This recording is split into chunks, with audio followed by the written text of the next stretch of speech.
ചാരുവും അവിടുന്ന് മുങ്ങി. ഉണ്ണിയേട്ടാ ദാ. വിക്രം കണ്ണുമിഴിച്ച് അവളെ നോക്കി. അവൾ വെറുതെ പറഞ്ഞതാവുമെന്നാണ് അവൻ കരുതിയത്.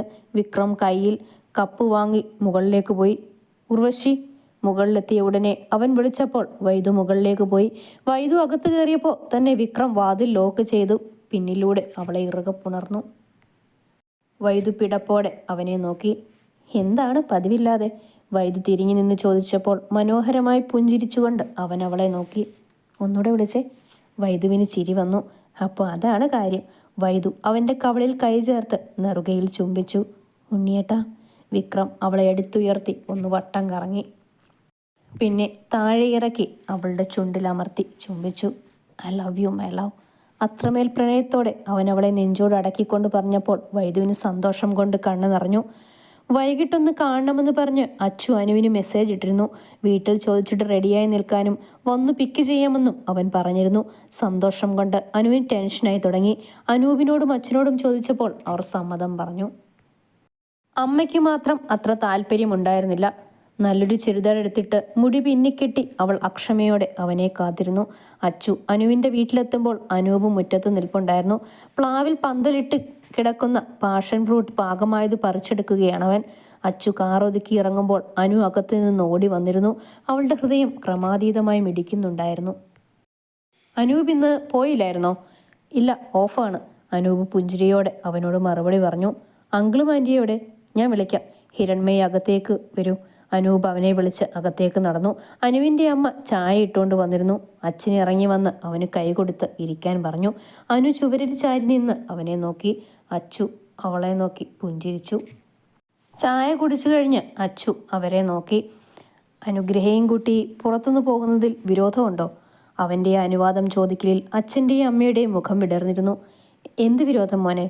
വിവാഹം അടുത്തിരിക്കുമ്പോൾ ഇനി എന്തിനാ ഞങ്ങൾ തടസ്സം പറയുന്നത്? പോയിട്ട് വരൂ, അച്ഛൻ പുഞ്ചിരിയോടെ പറഞ്ഞു. അമ്മയുടെ മുഖത്ത് നല്ല തെളിച്ചമുള്ളത് അനു കണ്ടു. അവൾക്ക് ആശ്വാസം തോന്നി. പോകാം.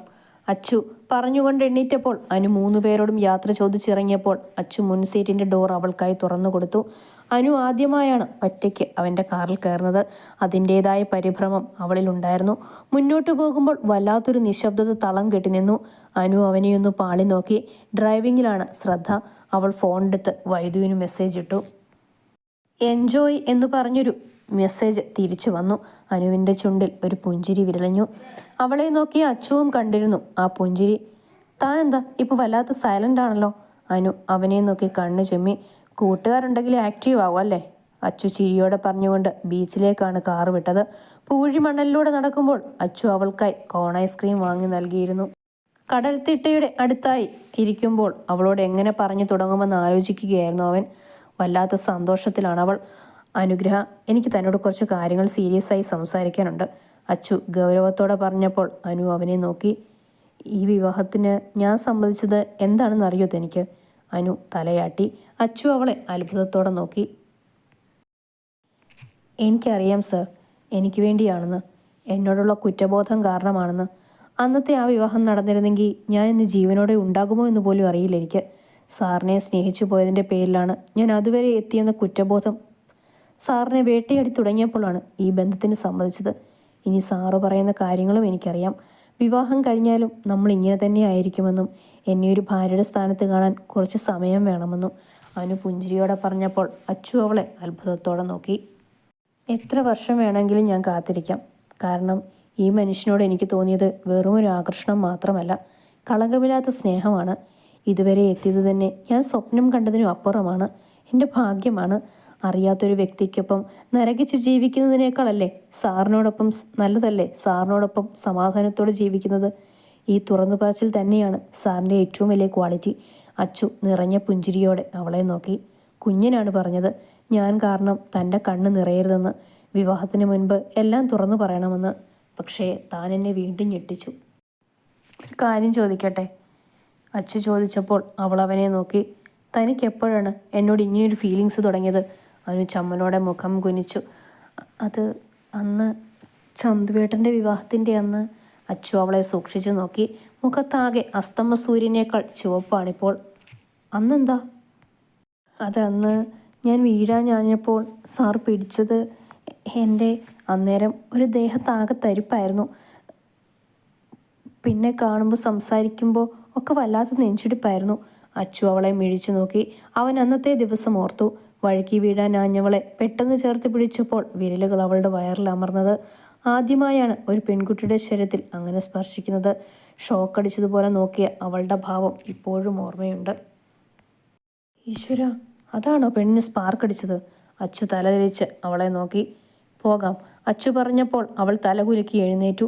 അച്ചുവിൻ്റെ ചുണ്ടിൽ മനോഹരമായൊരു ചിരിയുണ്ടായിരുന്നു. പിന്നീട് അങ്ങോട്ട് ശ്രീലകത്ത് കല്യാണത്തിരക്കാണ്. അച്ഛന്മാർ തിരക്കുകളിലേക്ക് ഊളിയിട്ടപ്പോൾ അച്ചുവും വിക്രവും കൂടി അത് ഏറ്റെടുത്തു. റാംഗോപാലും കൂട്ടുകാർക്കൊപ്പം കൂടി. സഞ്ജു ഹോസ്പിറ്റലിൽ നോട്ടീസ് പീരീഡ് കഴിഞ്ഞ് റിസൈൻ ചെയ്തിറങ്ങി. ഓരോ ആവശ്യങ്ങൾക്കായി വിക്രത്തിനൊപ്പം തന്നെ ഉണ്ടവൻ. സ്വർണത്തിൻ്റെ അഗാധമായ വിലയിൽ അനുവിൻ്റെ അച്ഛൻ ആകെ കുഴങ്ങിയിരുന്നു. എല്ലാം കൂടി സ്വരുക്കൂട്ടി 20 പവനുണ്ട്.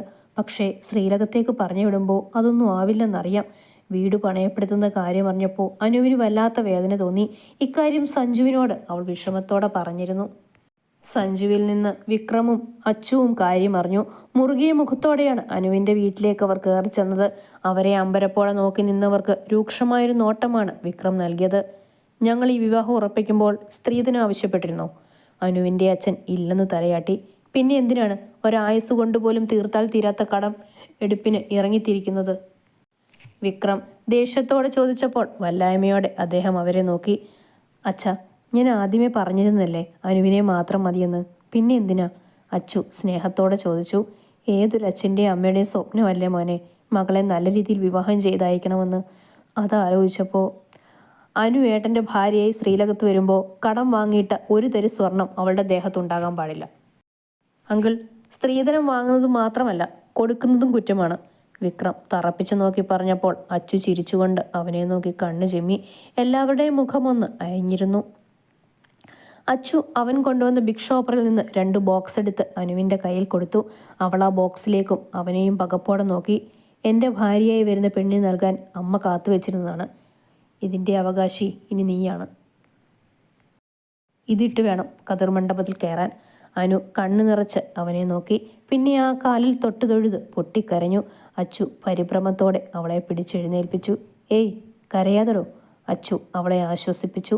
അനു ആ ബോക്സ് തുറന്നു നോക്കി. ലക്ഷ്മിമാലയുടെ ടെമ്പിൾ കളക്ഷൻ, വലിയൊരു മാലയും അതിൻ്റെ തന്നെ ചോക്കറും. അച്ചു തന്നെ അടുത്ത ബോക്സ് അവൾക്ക് തുറന്നു കൊടുത്തു. ലക്ഷ്മി വളകൾ 4 എണ്ണവും അതിൻ്റെ തന്നെ ജിമിക്കയും 2 മോതിരവും. അനു വിറയലോടെ അവനെ നോക്കി. അനുവിൻ്റെ വീട്ടുകാരുടെ അവസ്ഥയും മറിച്ചല്ലായിരുന്നു. അവർ വല്ലായ്മയോടെ അച്ചുവിനെയും വിക്രത്തെയും നോക്കി. ഇത് അമ്മ തന്നുവിട്ട സമ്മാനമാണ് മകൾക്ക്. ഇതിൻ്റെ പേരിൽ യാതൊരു അപകർഷാബോധവും നിങ്ങൾക്ക് വേണ്ട കേട്ടോ, വിക്രം അനുവിൻ്റെ അച്ഛൻ്റെ ചുമലിൽ തട്ടി ചിരിയോടെ പറഞ്ഞു. അവർ യാത്ര പറഞ്ഞിറങ്ങിയപ്പോൾ അനു വിതുമ്പിക്കൊണ്ട് അമ്മയുടെ മാറിൽ ചാഞ്ഞു. എൻ്റെ മോൾ അവിടെ സന്തോഷവതിയായിരിക്കും.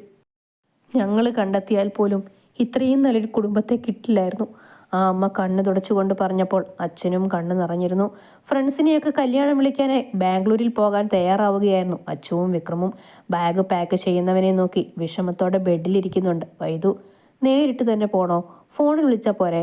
ബെഡിലെ ഷീറ്റിൽ നഖം കൊണ്ട് പോറിക്കൊണ്ട് പറയുന്നവളെ വാർഡ്രോബിൻ്റെ കണ്ണാടിയിലൂടെ നോക്കി വിക്രം. ഇന്നലെ മുതൽ അതും പറഞ്ഞു പിണക്കമാണ് പെണ്ണ്. മുഖമൊക്കെ വിഷമിച്ചാണ് ഇരിപ്പൊക്കെ. അത്രയും അടുത്ത് നിൽക്കുന്ന ഫ്രണ്ട്സാണ്, പോയേ പറ്റൂ. പിന്നെ വേറെയും കുറച്ച് കാര്യങ്ങളുണ്ട് അവിടെ. നാളെ ഈവനിങ് വരും. ഫ്ലൈറ്റിലാണല്ലോ പോകുന്നത്. വിക്രം തലചീകിക്കൊണ്ട് പറഞ്ഞ് അവളെ നോക്കി.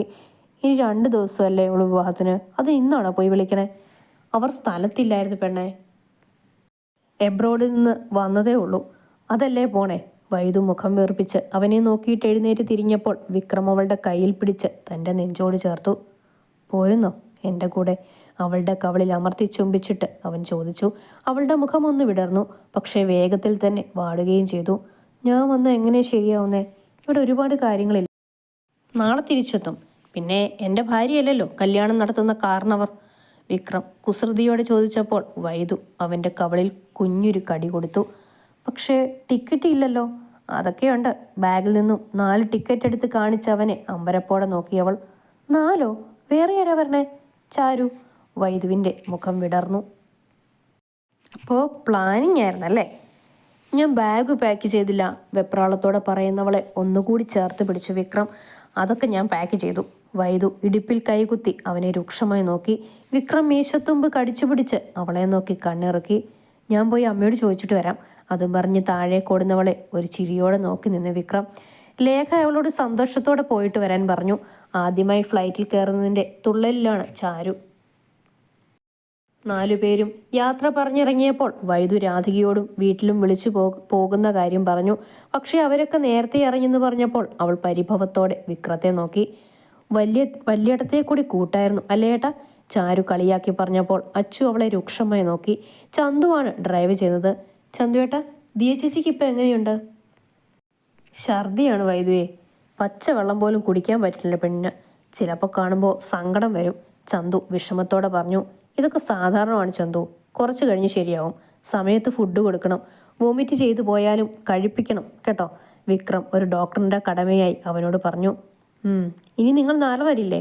വരും. ഇനി 2 ദിവസമല്ലേ ഉള്ളൂ വിവാഹത്തിന്. അവരെ എയർപോർട്ടിലാക്കി ചന്തു തിരിച്ചു പോന്നു. രാധിക വൈദുവിൻ്റെ കാര്യം ആലോചിച്ചിരിക്കുമ്പോഴാണ് വിക്കി വന്ന് മടിയിൽ കിടന്നത്. എന്താണ് രാധികക്കുട്ടി ഒരാലോചന? വിക്കി രാധികയുടെ താടിത്തുമ്പിൽ പിടിച്ചുകൊണ്ട് ചോദിച്ചു. ഞാൻ വൈദുവിൻ്റെ കാര്യം ആലോചിക്കുകയായിരുന്നു. ഈ വീട്ടിൽ അവളെ നിന്റെ പെണ്ണായി കൊണ്ടുവരുമ്പോൾ അവൾക്ക് നഷ്ടപ്പെട്ടതൊക്കെ തിരിച്ചു നൽകണമെന്ന് ആഗ്രഹമുണ്ടായിരുന്നു. അവളുടെ സ്വപ്നങ്ങളെല്ലാം നിറവേറ്റണമെന്നും. പക്ഷേ രാധിക വേദനയോടെ നിർത്തിയപ്പോൾ വിക്കി കുറ്റബോധത്തോടെ തല കുനിച്ചുപോയി. ഇവിടുന്ന് ഇറങ്ങി പോകുമ്പോൾ മുന്നിൽ ശൂന്യത മാത്രമായിരുന്നു. 3 രാത്രിയിൽ ഒറ്റയ്ക്ക് കിടന്നപ്പോൾ ഞാൻ ഇവിടെ കിടന്ന് ഉരുകുകയായിരുന്നു അവളെ ഓർത്ത്. ഏതെങ്കിലും ഒരു നിമിഷത്തെ തോന്നലിൽ എന്തെങ്കിലും കടുകൈ കാണിക്കുമോ എന്ന് പോലും ഭയന്നുപോയി. അങ്ങനെയാണ് അവിടെ CCTV വെക്കാൻ ഏർപ്പാട് ചെയ്തത്. പക്ഷേ അപ്പോഴേക്ക് ഉണ്ണിയമ്മ വന്നിരുന്നു അവളുടെ അടുത്തേക്ക്. ഇന്ന് അവളുടെ ജീവിതം ഓർത്തെനിക്ക് സന്തോഷമുണ്ട് വിക്കി. വിക്രം അവളുടെ നല്ല പാതിയായി കടന്നു വന്നതു മുതൽ സന്തോഷമല്ലാതെ അവൾ ഒന്നും അറിഞ്ഞിട്ടില്ല. ഇന്നിപ്പോൾ ആദ്യമായി ഫ്ലൈറ്റിൽ കയറാൻ പോകുന്നതിൻ്റെ ആകാംക്ഷയിലാണ് പെണ്ണ്. അവിടെ വെച്ച് ഞാൻ അവൾക്ക് വാക്ക് കൊടുത്തതാ, എന്തെങ്കിലും കൊണ്ടുപോകാമെന്ന്. പക്ഷേ രാധിക നിറഞ്ഞ കണ്ണ് തുടച്ചപ്പോൾ വിക്കി എഴുന്നേറ്റിരുന്ന് അമ്മയെ നോക്കി. എനിക്കൊരിക്കലും അവളെ അംഗീകരിക്കാൻ കഴിഞ്ഞിരുന്നില്ല അമ്മ. എനിക്ക് അവളോട് വെറുപ്പില്ലായിരുന്നു, ദേഷ്യവുമില്ലായിരുന്നു. പക്ഷേ ഭാര്യയായി കാണാൻ കഴിഞ്ഞില്ല. നീ അവളോട് നല്ലൊരു ഫ്രണ്ടിനെ പോലെ പരിചയമുള്ളവരെ പോലെ പെരുമാറുന്നെങ്കിൽ, അവളിൽ നിന്നും അകന്നു നിൽക്കാതെ ഇരുന്നുവെങ്കിൽ ഇന്ന് അവൾ നിനക്കൊപ്പം ഉണ്ടാകുമായിരുന്നു. അത്രയ്ക്കും പാവമാണ് എൻ്റെ മോള്. വിക്കിയുടെ മനസ്സിൽ വല്ലാത്ത ശൂന്യത തോന്നി. അവൻ ബുദ്ധിയുള്ളവനാണ്. ആഗ്രഹിക്കുന്നത് എങ്ങനെയും സ്വന്തമാക്കുകയും പൊന്നുപോലെ സംരക്ഷിക്കുകയും ചെയ്തു. വൈദു വിക്രത്തിനു വേണ്ടിയാണ് സൃഷ്ടിക്കപ്പെട്ടത്. അതാണ് അവർ ഒന്നിച്ചതും. രാധിക പുഞ്ചിരിയോടെ പറഞ്ഞപ്പോൾ കോളേജിലെ ആ സമർത്ഥനായ വിക്രത്തെ വിക്കിക്ക് ഓർമ്മ വന്നു. അവനിൽ ഒരു നിശ്വാസം മുതിർന്നു. ശരിക്കും ഞാൻ അവളെ സ്നേഹിച്ചിരുന്നില്ല അമ്മ. ഞാൻ പ്രണയിച്ച ആ എഴുത്തുകാരി മിലി അവളാണെന്ന് തിരിച്ചറിഞ്ഞപ്പോൾ പകപ്പായിരുന്നു. എന്ത് ചെയ്യണമെന്നറിയാത്തതുപോലെ. പിന്നീട് എപ്പോഴോ സ്വന്തമാക്കണമെന്ന് ആഗ്രഹിച്ചിരുന്നു. പക്ഷേ ഒരു രക്ഷാ കവചം പോലെ വിക്രം മുന്നിൽ നിന്നു. അന്ന് ആ വീഡിയോ യൂട്യൂബിൽ വന്നതിനു പിന്നിലും അവനായിരുന്നു. വൈദേഹിയിൽ ഒരു രീതിയിലും ഞാൻ കടന്നു ചെല്ലരുതെന്ന് അവന് നിർബന്ധമുണ്ടായിരുന്നു. പിന്നീട് ആലോചിച്ചപ്പോൾ മനസ്സിലായി, ആത്മാഭിമാനമുള്ള ഒരു പെണ്ണും ഉപേക്ഷിച്ചു പോയവൻ്റെ ജീവിതത്തിൽ തിരിച്ചു ചെല്ലില്ലെന്ന്. അവൾ വിക്രത്തിനുള്ളതാണ്. വിദൂരതയിൽ പോലും അവളോട് ഇപ്പോഴും എനിക്കൊരു ഫീലിങ്സും ഇല്ല. അമ്മ സത്യസന്ധമായാണ് വിക്കി അത് പറഞ്ഞത്. എങ്കിലും നിനക്കൊരു ജീവിതം വേണ്ടേ മോനെ? ഇനി ഞങ്ങളായി നിന്റെ ജീവിതത്തിൽ ഒരു തീരുമാനവും എടുക്കില്ല. നിനക്ക് ഇഷ്ടപ്പെട്ടൊരു ലൈഫ് പാർട്ട്ണറെ നിനക്ക് തന്നെ തിരഞ്ഞെടുക്കാം. പക്ഷേ അച്ഛനെയും അമ്മയെയും അംഗീകരിക്കാൻ കഴിയുന്ന, ഈ വീടിനുള്ളിൽ സമാധാനം നിലനിർത്തുന്ന ഒരു കുട്ടിയായിരിക്കണം. വിക്കി രാധികയുടെ മടിയിലേക്ക് വീണ്ടും കടന്നു. എനിക്ക് വേണ്ടി ഒരിക്കൽ നിങ്ങൾ കണ്ടെത്തിയത് നല്ലതായിരുന്നു. ഞാനായിരുന്നു ആ ജീവിതം നഷ്ടപ്പെടുത്തിയത്. അമ്മ തന്നെ എനിക്കുള്ള ആളെ കണ്ടെത്തിയാൽ മതി. ഇനി ആ കുട്ടിയെ പൂർണ്ണ മനസ്സോടെ തന്നെയാവും ഞാൻ സ്വീകരിക്കും. രാധിക ആശ്വാസത്തോടെ അവൻ്റെ തലയിൽ തലോടി. ബാംഗ്ലൂരിൽ ആദ്യം അവർ നടത്തിയിരുന്ന ഹോസ്പിറ്റലിലുണ്ടായിരുന്ന ഏറ്റവും അടുത്ത സുഹൃത്തുക്കളെ ക്ഷണിച്ചിട്ട് നേരെ പോയത് വിക്രത്തിൻ്റെ ഫ്രണ്ടിൻ്റെ ഫ്ലാറ്റിലേക്കാണ്. വിക്രത്തിൻ്റെ കൂടെ കോളേജിൽ പഠിച്ചിരുന്ന മാധവ് കൃഷ്ണയും കുടുംബവുമാണ്. ഇത്രയും നാൾ പുറത്തായിരുന്നു മാധവ്. ഇന്നലെയാണ് നാട്ടിലേക്ക് വന്നത്. ഭാര്യ ജാനകിയും 2 വയസ്സുകാരി നിളയും അടങ്ങുന്ന കുടുംബം. ഇത്ര ധൃതി പിടിച്ച് ഈ തിരക്കിനിടയിൽ വരണ്ടായിരുന്നു വിക്രം. നിന്റെ ഒരു കോള് പോരെ ഞാൻ അവിടെ എത്താൻ? മാധവ് സന്തോഷത്തോടെ പറഞ്ഞു. അറിയാടാ, പക്ഷേ വേറെയും കുറച്ച് കാര്യങ്ങളുണ്ടായിരുന്നു. ഞങ്ങൾക്ക് ഇവിടെ ഒരു ഹോസ്പിറ്റൽ ഉണ്ടായിരുന്നു. അതൊരു ഗ്രൂപ്പിന് കൊടുത്തിട്ടാണ് ഞങ്ങൾ നാട്ടിലേക്ക് പോയത്. ഇന്നലെ അവർ വിളിച്ചിരുന്നു, മുൻപത്തെ എന്തൊക്കെയോ കാര്യങ്ങളൊന്ന് ക്ലിയർ ചെയ്യാൻ. പിന്നെ ഇവിടെ കുറച്ച് സ്ഥലം വാങ്ങിയിട്ടിരുന്നു. അവിടെ ഒരു വില്ല പണിയാൻ ഒരു ഐഡിയ ഉണ്ട്. അവരിന്ന് അവിടെ വരുമെന്ന് പറഞ്ഞു. അപ്പോൾ പിന്നെ എല്ലാം കൂടി ഇന്ന് നടക്കുമല്ലോ. വിക്രം പറഞ്ഞപ്പോൾ മാധവ് അവനെ നോക്കി. നിനക്ക് ഇപ്പോഴും എല്ലാത്തിനും ഭയങ്കര പ്ലാനിങ് ആണല്ലേടാ? മാധവ് കുസൃതിയോടെ പറഞ്ഞപ്പോൾ വിക്രം പുഞ്ചിരിച്ചു. ഏട്ടനെന്താ മിണ്ടാതിരിക്കുന്നേ? മാധവ് ചോദിച്ചപ്പോൾ അച്ചു ഒന്ന് പുഞ്ചിരിച്ചു. നിങ്ങൾ കൂട്ടുകാർ സംസാരിക്കുമ്പോൾ ഞാൻ എന്തു പറയാനാ? അങ്ങനെയൊന്നുമില്ല. പണ്ട് കോളേജിൽ അനിയന് വേണ്ടി ആൻറ്റി ഉണ്ടാക്കി കൊടുക്കുന്നതൊക്കെ കൊണ്ടുത്തരുന്ന ആളല്ലേ? അല്ലടാ, നിന്റെ ശത്രു ഇപ്പോൾ വലിയ നടനായല്ലോ. ശത്രു അല്ലടാ, അതൊക്കെ രാഹുലിൻ്റെ പണിയായിരുന്നു. വിക്രത്തിന് യാതൊരു പങ്കുമില്ല. വെറുതെ അവനോട് ഇക്കാലം അത്രയും ശത്രുത കാട്ടി നടന്നത് ഞാൻ മാത്രമാണ്. ഇപ്പോൾ അവനെൻ്റെ ഏറ്റവും നല്ല ഫ്രണ്ടാണ്. മാധവ് വാ തുറന്നിരുന്നു പോയി. ജാനകിയും വൈദുവും നല്ല കൂട്ടായി. ഒരു പാവമായിരുന്നു ജാനകി. നന്നായി സംസാരിക്കുന്ന ഒരു നിലമോളും ചാരുവും കളിയും ചിരിയുമായിരുന്നു. രാവിലത്തെ ഭക്ഷണം കഴിച്ച് അവർ യാത്ര പറഞ്ഞിറങ്ങി. വന്ന കാര്യങ്ങളെല്ലാം കഴിഞ്ഞ് 3 മണിക്കുള്ള ഫ്ലൈറ്റിൽ അവർ തിരിച്ചു. കല്യാണത്തിൻ്റെ തലേ ദിവസം അനുവിൻ്റെ വീട്ടിൽ ചെറിയൊരു റിസപ്ഷൻ നടക്കുന്നുണ്ട്. രാധികയും വിക്കിയും കൂടി അവൾക്കുള്ള സമ്മാനവുമായി അനുവിൻ്റെ വീട്ടിൽ ചെന്നിരുന്നു. ലാവൻഡർ നിറത്തിലുള്ള ഒരു ലെഹങ്കയുടുത്ത് അധികം ചമയങ്ങളില്ലായിരുന്നെങ്കിലും സുന്ദരിയായിരുന്നു അനു. രാധിക അവളെ ചേർത്ത് പിടിച്ച് കയ്യിൽ നിന്ന് ജ്വൽ ബോക്സ് തുറന്നു. ഡയമണ്ടിൻ്റെ ഒരു റിങ്ങും 2 കമ്മലുകളുമായിരുന്നു അതിൽ. അനു കണ്ണു നിറഞ്ഞ് രാധികയുടെ മാറിൽ ചാഞ്ഞു. വെക്കിക്ക് ചുറ്റും ഒരു പെൺപട തന്നെ നിരന്നു. സെൽഫി എടുക്കാൻ നിന്നുകൊടുത്ത് അവനൊരു വഴിയായി. രാധികയ്ക്ക് അത് കണ്ട് ചിരി വന്നു. ഒടുവിൽ അനൂപ് വന്നാണ് അവനെ ഊരിയെടുത്തുകൊണ്ട് പോയത്. മോന് വിവാഹമൊന്നും നോക്കുന്നില്ലേ ചേച്ചി? അനുവിൻ്റെ അമ്മ രാധികയോട് ചോദിച്ചു. നോക്കണം. അവനിപ്പോൾ പഴയ പോലെയല്ല. ഇനിയൊരു ജീവിതം അവനും ആഗ്രഹിക്കുന്നുണ്ട്. നല്ല പെൺകുട്ടികളുണ്ടെങ്കിൽ പറയട്ടോ. അനുവും വൈദുവും നല്ല കുട്ടികളായിരുന്നു. ഏതൊരു കുടുംബവുമായും അവർ ചേർന്ന് പോവും. എൻ്റെ സഹോദരൻ്റെ മകളുണ്ട് ചേച്ചി. അവളിപ്പം മെഡിസിൻ കഴിഞ്ഞ് മെഡിക്കൽ കോളേജിൽ PG ചെയ്യുകയാണ്. നന്നായി പഠിക്കുന്ന കുട്ടിയായതുകൊണ്ട് തന്നെ ഒരു ട്രസ്റ്റാണ് അവളെ സ്പോൺസർ ചെയ്ത് പഠിപ്പിച്ചത്. അല്ലാതെ ഇത്രയും ലക്ഷങ്ങൾ കൊടുത്ത് പഠിപ്പിക്കാനുള്ള സാമ്പത്തികമൊന്നും ഏട്ടനില്ലായിരുന്നു. രാധിക വല്ലായ്മയോടെ നോക്കി. പക്ഷേ അവൻ്റെ കാര്യം അറിയാവുന്നതല്ലേ. പുറത്ത് ആർക്കും അറിയില്ലെങ്കിലും അവൻ്റെ കൈകൊണ്ട് ആദ്യം ഒരു പെൺകുട്ടിയുടെ കഴുത്തിൽ താലി വീണതല്ലേ. സത്യം അറിഞ്ഞാൽ അവർക്കൊന്നും ഒരു പ്രശ്നം കാണില്ല ചേച്ചി. പെൺകുട്ടിയോട് സംസാരിക്കണം. കാരണം നാളെ ഇതിൻ്റെ പേരിൽ ഉണ്ടാകുന്ന പ്രശ്നങ്ങൾ 2 പേരെയും ബാധിക്കരുത്.